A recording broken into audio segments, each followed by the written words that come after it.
bad.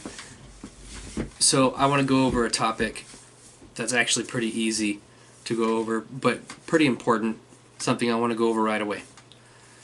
Look at, but do not smell the cork.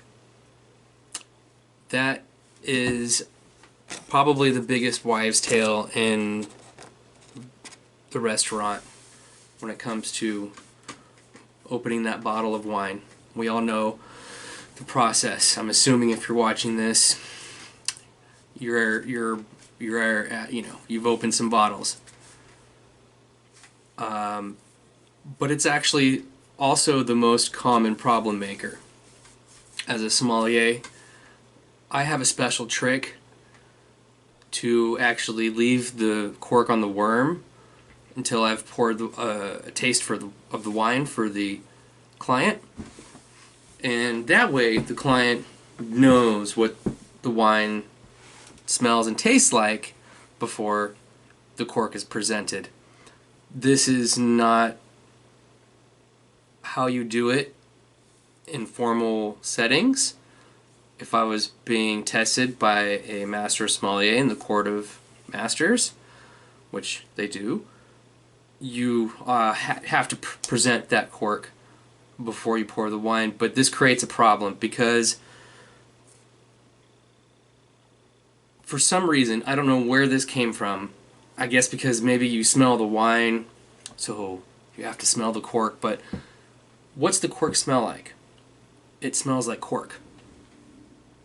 So somebody who knows a little bit about wine and they're catching on, you'll find out that this whole tasting situation is to find out if the wine is sound. And the most common thing that happens, maybe cooked wine happens more, but it's not talked about as much. But the most talked about flaw in a wine that everybody wants to talk about and everybody wants to point out is corked wine. And corked wine, or wine that has what's an acronym we call TCA. At the moment, I can just tell you what that acronym is. But what's important is when the wine is tainted with this bacteria, it doesn't actually smell like cork. It's going to smell like wet cardboard, and it's going to smell like wet dog. It may be muted. We call it corked because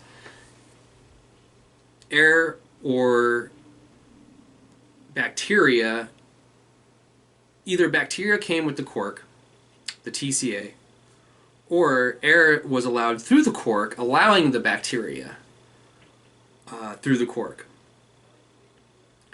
And that used to be a hard this was quite a prevalent problem. Nowadays, with modern technology and hygiene in the wineries, this isn't such a problem. I see probably, and not that we actually even detect every one of them. I'm not the one tasting the wines usually usually the client's tasting the wines, but I get maybe 1 out of 100 bottles set aside for being corked.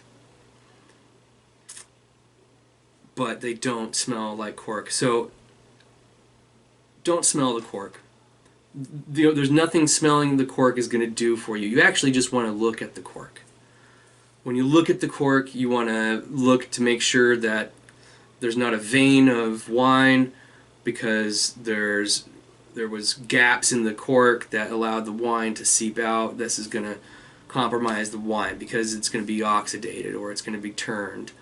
It will eventually turn into vinegar if it's exposed. So, and to tell you the truth, if you look at the cork and you do see a big vein and that cork's absolutely saturated, then you actually maybe want to smell the cork and look for vinegar.